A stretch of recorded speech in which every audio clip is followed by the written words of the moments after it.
Hello friends, mindset GK class में आपका स्वागत है। चलिए आज हम फिर से लेकर आए हैं आज अपना नेक्स्ट प्रैक्टिस सेट। आज हम लोग करने वाले हैं प्रैक्टिस सेट नंबर 9। ठीक है, इसके पहले हम 8 प्रैक्टिस सेट करा चुके हैं इस चैनल के माध्यम से। हम लोग का इसमें सीरीज चला है आरआरबी, एएलपी और टेक्नीशियन का जो 2018 में एग्जाम हुआ था उसका हम लोग क्वेश्चन देख रहे हैं। सिर्फ हम लोग जीएस का क्वेश्चन देख रहे हैं, यानी जनरल साइंस और जनरल एवरेंस दोनों का मिलाकर इसमें टोटल हमारा 30 क्वेश्चन पूछता है एएलपी सीबीटी 1 में, जीएस का और जनरल एवरेंस का दोनों का। जीएस का 20 क्वेश्चन और जनरल एवरेंस का 10 क्वेश्चन। ठीक है, देखिए ये क्वेश्चन है 13 अगस्त 2018 का, हमारा थर्ड शिफ्ट का ये क्वेश्चन है जिसका टाइमिंग है 4 से 5। ठीक है, एएलपी और टेक्नीशियन का एकदम हूबहू ये ओरिजिनल क्वेश्चन है। आप लोग सभी लोग जानते हैं कि इस बार 25 नवंबर से एएलपी का एग्जाम स्टार्ट होने वाला है, इसलिए आप लोग क्वेश्चन बैंक देख ले।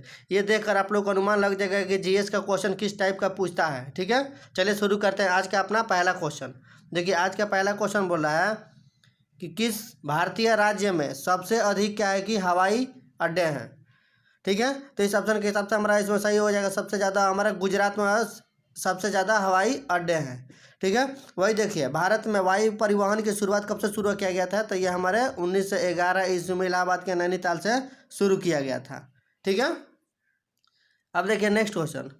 नेक्स्ट क्वेश्चन बोल रहा है कि निम्नलिखित में से कौन सा कार्बन का यौगिक एक नहीं है। तो इनमें से कौन सा एक कार्बन का यौगिक नहीं है, तो इसका सही आंसर हो जाएगा हमारा ऑप्शन नंबर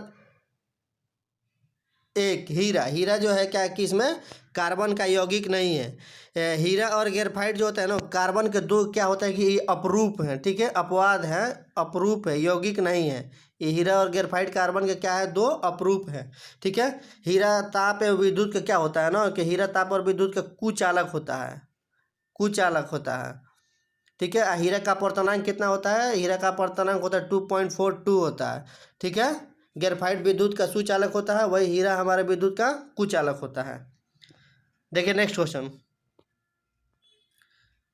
प्रसिद्ध भारतीय लेखक अमीश त्रिपाठी रामायण पर आधारित एक श्रृंखला लिख रहा है जिसमें पहली 2 किताबें क्रमशः राम और सीता पर केंद्रित है। इस श्रृंखला का तीसरी किताब किस पात्र पर आधारित होगी, तो ये हमारी तीसरी किताब होगी, ये हमारे रावण पर। ऑप्शन नंबर हमारा 4 सही है। ठीक है, अब देखिए नेक्स्ट क्वेश्चन।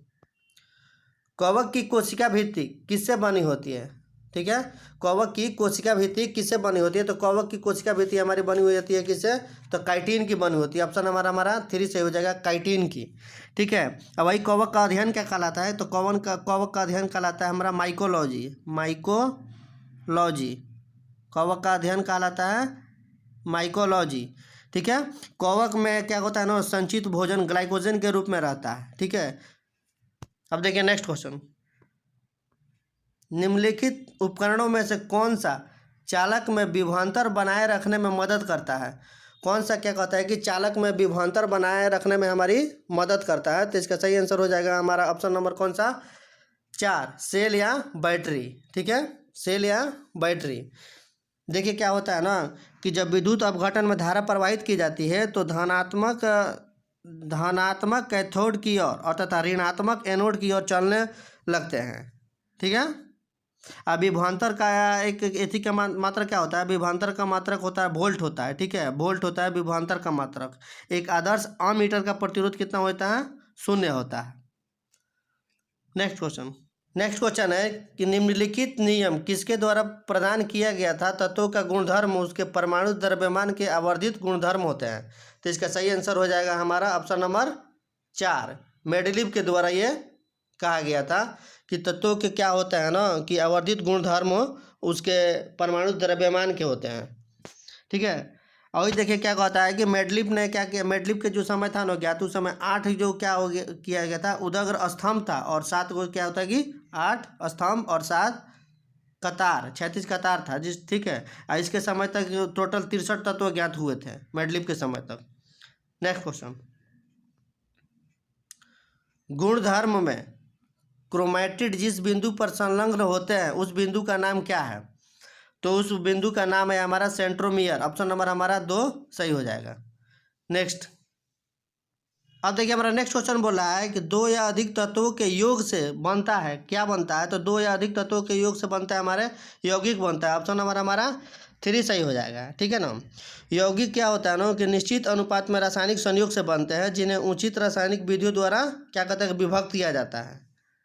ठीक है। हमारे यौगिक के उदाहरण हो जाएगा जैसे कि हमारा सिलिका हो जाएगा, जैसे कि SiO2 हो जाएगा, ये भी हमारे यौगिक है। ठीक है।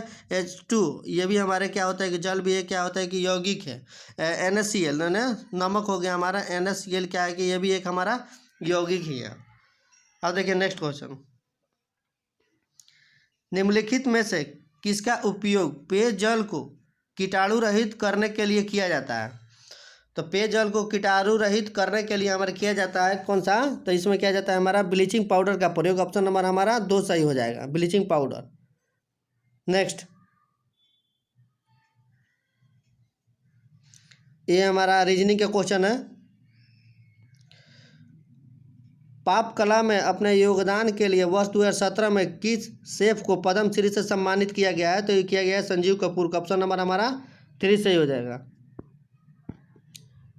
भारतीय मूल के लियो वर्डाकर निम्नलिखित में से कौन से देश के प्रधानमंत्री बने हैं? तो ये बने हैं आयरलैंड का। ऑप्शन नंबर हमारा 4 सही हो जाएगा। करंट अफेयर का क्वेश्चन है उस समय का। ठीक है। अब देखिए नेक्स्ट क्वेश्चन, स्पष्ट गूंज सुनने के लिए मूल ध्वनि और प्रतिध्वनि के बीच का समय अंतराल कम से कम कितना होना चाहिए? ठीक है। तो स्पष्ट ध्वनि को सुनने के लिए कम से कम हमारे होना चाहिए 0.1 सेकेंड का। ऑप्शन नंबर हमारा 3 सही हो जाएगा। ठीक है ना।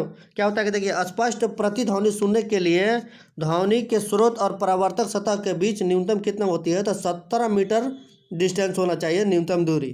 ठीक है ना। और एक ध्वनि क्या होती है? तो ध्वनि अनुदैर्ध्य तरंगे होती है। ठीक है। अब देखिए नेक्स्ट क्वेश्चन, उस पेशेवर भारतीय बास्केटबॉल खिलाड़ी के नाम बताइए जो नेशनल बास्केटबॉल एसोसिएशन में शामिल होने वाले पहले भारतीय हैं। तो उसका सही आंसर हो जाएगा हमारा Satnam Singh Bhamra. Option number A हमारा सही हो जाएगा। करंट अफेयर का क्वेश्चन है ये भी। मार्च 2018 से असम के राज्यपाल के रूप में किसको नियुक्त किया गया? ये भी करंट अफेयर का क्वेश्चन है। तो जगदीश मुखी को किया गया। ऑप्शन नंबर 4 सही हो जाएगा। ठीक है। अब देखिए नेक्स्ट क्वेश्चन, काम करने की क्षमता को क्या कहा जाता है? तो काम करने की क्षमता को कहा जाता है हमारा क्या? तो इसका सही आंसर हो जाएगा हमारा ऑप्शन नंबर 4 ऊर्जा। काम करने की क्षमता को क्या कहता है? ऊर्जा कहते हैं। अब वही देखिए, कार्य द्वारा प्राप्त ऊर्जा क्या होती है ना? यांत्रिक ऊर्जा कहलाती है। ऊर्जा का मात्रक क्या होता है? तो ऊर्जा का मात्रक हमारे जूल होता है। ठीक है। नेक्स्ट क्वेश्चन,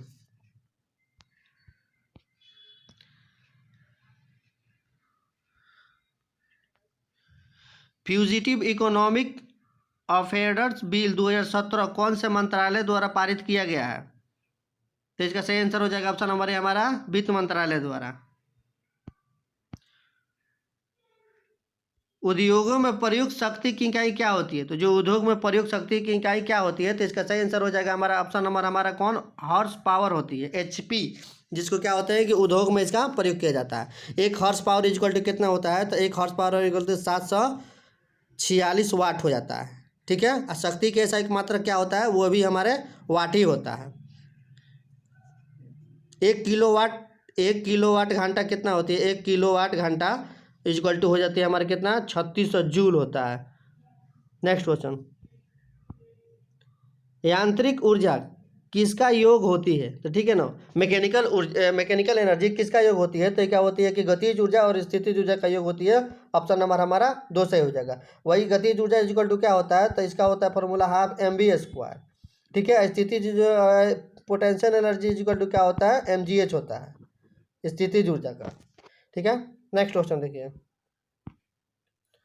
ध्वनि किस माध्यम से नहीं गुजर सकती है? तो ध्वनि हमारी किस माध्यम से नहीं गुजर सकती है? तो इसका सही आंसर हो जाएगा हमारा ऑप्शन नंबर 2 निर्वात में क्या होता है कि ध्वनि नहीं गुजर सकती है। ध्वनि के गमन के लिए क्या होता है ना कि माध्यम की आवश्यकता होती है। माध्यम की ध्वनि के गमन के लिए माध्यम की आवश्यकता होती है। वही प्रकाश के गमन के लिए क्या होता है कि माध्यम की आवश्यकता नहीं होती है।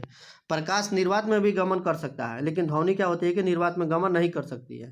ध्वनि का वेग सबसे अधिक किसमें होता है? तो वो ठोस पदार्थ में होता है। जो ठोस पदार्थ में क्या होता है कि ध्वनि का अधिक सबसे ज़्यादा वेग होता है। और ध्वनि की तीव्रता को मापा किस में जाता है? तो उसमें नापा जाता है हमारा डेसीबल में। किसमें? डेसीबल में ध्वनि की तीव्रता को मापा जाता है। अब देखिए नेक्स्ट क्वेश्चन, कार्बन C12 के 1 मोल में कितने परमाणु होते हैं? तो इसका होता है 6.02 इंटू 10⁻23 मोल होता है। ऑप्शन नंबर 1 हमारा सही हो जाएगा। नेक्स्ट, मार्च 2017 में प्रकाशित भारतीय ऐतिहासिक कथा उपन्यास द राइज ऑफ शिवगामी किसके के द्वारा लिखा गया है? तो ये लिखा गया है आनंद नीलकंठक के द्वारा। ऑप्शन नंबर 1 हमारा सही, 4 सही हो जाएगा, आनंद नीलकंठन द्वारा। नेक्स्ट, कार्बन के निम्न अपरूपों में से धातु विज्ञान में अपचयन एजेंट के रूप में किसका उपयोग किया जाता है? तो इसका सही आंसर हो जाएगा हमारा ऑप्शन नंबर 4, कोक का उपयोग किया जाता है, कोक का। अब देखिए हमारा नेक्स्ट क्वेश्चन बोला है किसी फूल के मादा प्रजनन हिस्से को क्या कहा जाता है? यानी फीमेल भाग को प्रजनन में फूल के क्या कहा जाता है? तो उसे कहा जाता है हमारा अंडप कहा जाता है, कार्पेल। ठीक है, देखिए पुष्प का जो होता है ना अध्ययन क्या कहलाता है? तो उसका अध्ययन कहलाता है एंथोलॉजी कहलाता है। अब पुष्प का 4 मुख्य भाग होता है। पुंकेसर जो होता है वास्तविक पुष्प का नर भाग होता है, पुंकेसर जो होता है वास्तविक में फूल का नर भाग होता है। और वही जयांग जो होता है, जयांग पुष्प का वास्तविक मादा भाग होता है। जयांग पुष्प का सबसे भीतरी चक्र भी होता है और इसी में क्या होता है कि जयांग में ही अंडप का निर्माण होता है। नेक्स्ट क्वेश्चन, ये देखिए रीजनिंग का क्वेश्चन है, कहा गया है दिए गए वाक्यों को सबसे अधिक उपयुक्त विकल्प के साथ पूरा करें। एक राजा के पास क्या होता है? हमेशा एक राजा के पास हमेशा क्या होता है कि राज्य होता है। ऑप्शन नंबर 2 हमारा सही हो जाएगा, राज्य। अब देखिए नेक्स्ट क्वेश्चन बोला है हमारा एनाहीम यूएसएस में आयोजित विश्व भारोत्तोलन चैंपियनशिप 2017 में किसने स्वर्ण पदक जीता था? तो इसका सही आंसर हो जाएगा ऑप्शन नंबर हमारा 4, मीराबाई चानू ने जीता था। नेक्स्ट देखिए, यदि डोबनेयार के त्रिक का पहला और तीसरा सदस्य फास्फोरस और एंटीमनी है तो त्रिक का क्या होता है कि दूसरा सदस्य कौन सा हो जाएगा? उसके त्रिक का दूसरा सदस्य कौन सा हो जाता है? तो इसका दूसरा सदस्य हमारा कौन सा हो जाएगा? तो आर्सेनिक हो जाएगा। ठीक है, ऑप्शन नंबर हमारा 3 सही हो जाएगा। इनमें से कौन सा एक स्वैच्छिक कार्यवाही नहीं है? ठीक है, स्वैच्छिक इसमें से कार्रवाई नहीं है तो दिल की धड़कन, ऑप्शन नंबर हमारा 2 सही हो जाएगा। नेक्स्ट क्वेश्चन देखिए, बल के समीकरण में F किसके बराबर होता है? बल का जो समीकरण होता है उसमें F किसके बराबर होता है? तो इसका हमारा सही आंसर कौन सा हो जाएगा? तो ये हमारा F बराबर क्या होता है कि ma होता है। ऑप्शन नंबर हमारा 1 सही होता है। फोर्स इक्वल टू क्या होता है? Mass into acceleration, option number A हो जाता है सही। इस तरह से हमारा आज का 30 क्वेश्चन कंप्लीट हो गया। धन्यवाद।